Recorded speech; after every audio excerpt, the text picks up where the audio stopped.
Comment le diable vint au monde? Ou de l'intérêt de se reposer pour avoir toujours de l'énergie, de la foi et de la persévérance.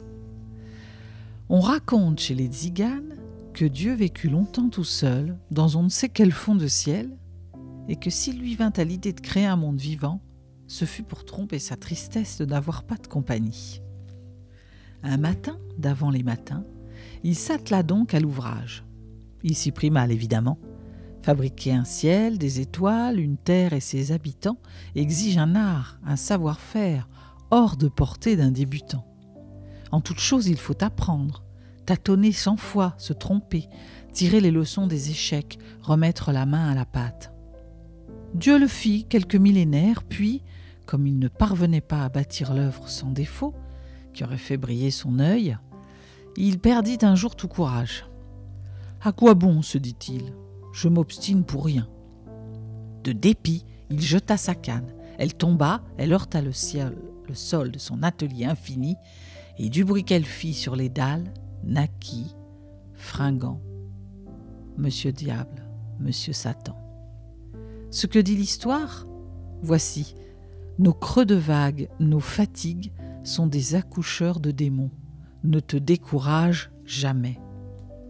La persévérance, c'est effectivement un pilier essentiel du succès qui offre à la fois des avantages tangibles et des défis. En persistant, en fait, malgré les obstacles, on développe la résilience, en fait, la compétence et la confiance en soi. Cependant, la persévérance peut également être épuisante et exiger un effort soutenu sur le long terme. Une clé pour arriver à être plus persévérant, c'est de cultiver déjà un état d'esprit positif, un état d'esprit de croissance. Je dirais, moi, se fixer sur son objectif, de l'avoir en ligne de mire, et en se concentrant sur le progrès plutôt que sur les échecs, et ne pas chercher la perfection. Alors, on se fixe des objectifs réalistes en célébrant des petites victoires en cours de route. On peut maintenir ainsi sa motivation et son engagement. Donc la persévérance, ça permet vraiment de surmonter les difficultés, d'atteindre des objectifs et d'évoluer vers notre meilleur potentiel.